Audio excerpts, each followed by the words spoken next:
आज हम YouTube पर लोग दुखी क्यों इस हेडिंग पर विचार करेंगे। जब हम श्रद्धा के टुकड़े टुकड़े, निर्भया कांड, तेजाब डालना, चाकू से मार देना जैसी खबर सुनते हैं या देखते हैं तो परिवार वाले दुखी तो होंगे ही, पर यह भी ध्यान रहे कि परिवारों के साथ साथ पुलिस, सीबीआई, सरकार, धार्मिक और सामाजिक और राजनीतिक संगठन सभी लोग भी दुखी होते हैं। एक विशेष बात जो सभी को याद दिलाना चाहता हूँ, ये ध्यान में रखने की बात है। क्या आप इस विचार को मानते हैं, जब जीव का जन्म होता है तो उसी समय उसकी मृत्यु के बारे में भी कब, कैसे, कहाँ होनी है, किस स्थान पर होगी, किस शस्त्र से होगी, निश्चित हो जाता है।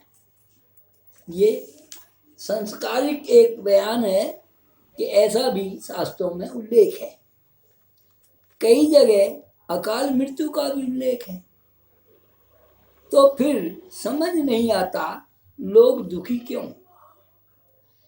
भगवान ने इस संरचना को समझ क्यों नहीं रहे हैं, इस बात को क्यों नहीं जान रहे हैं जो शास्त्रों में उल्लेख है। ग्रंथों में तो यहाँ तक उल्लेख है कि किस आत्मा के साथ रिश्ते बनाकर पिता, माता, पुत्र और अनेक रिश्तों में बंधकर एक साथ जन्म लेना पड़ेगा,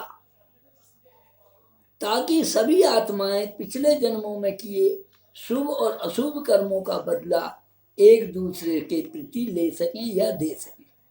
ये भी शास्त्र की बात है। फिर ये रोना क्यों? रही दूसरी जाति में धर्म बदलने या शादी की बात, तो सभी लोग जानते हैं भगवान ने तो केवल इंसान बनाया। भगवान ने जाति नहीं बनाई, धर्म भी नहीं बनाए। ये सब चीज तो इंसान की, मानव की संरचना है। इन सब को रोने या दुखी होने का कारण मैं समझ नहीं पा रहा हूँ।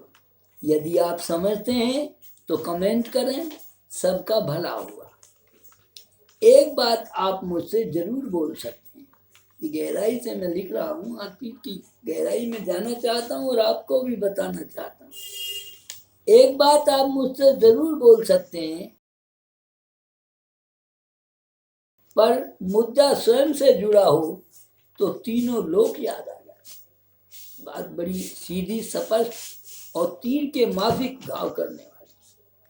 आपके इस आर्गुमेंट को मैं स्वीकार करते हुए ये कहना चाहता हूं कि मैं हादसे में ये तलाश करूंगा कि मेरी गलती कितनी है। आप ठीक कह रहे हैं, तीनों त्रिलोक याद आ जाएंगे, मुझे नहीं, सभी को। मैं भी आप में ही हूँ, अलग नहीं हूँ।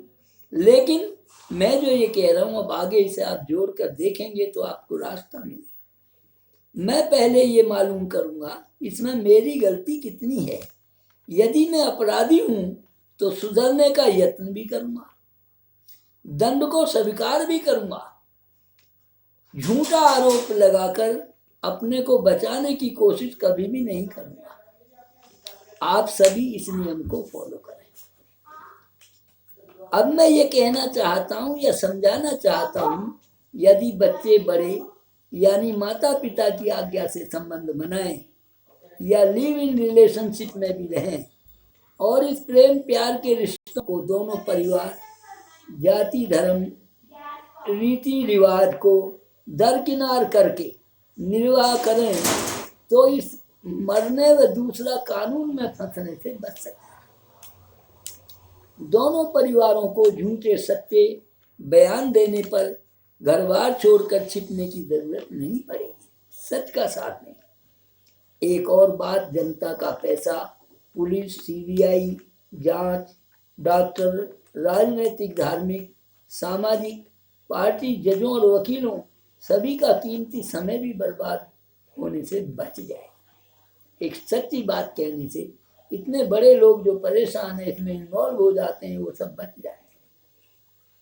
शादी, प्यार, लिव इन रिलेशनशिप बुरा नहीं, बुरा है उसे यूज एंड थ्रो समझकर धर्म परिवर्तन करना, मार देना या कुछ और ऐसा कर देना जो धर्म, समाज या कानून के विरुद्ध हो।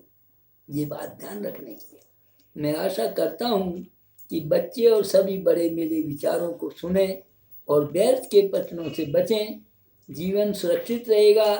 अच्छा लगे तो सब्सक्राइब, शेयर, लाइक भी करें और कमेंट भी भेजें। धन्यवाद। नमस्ते।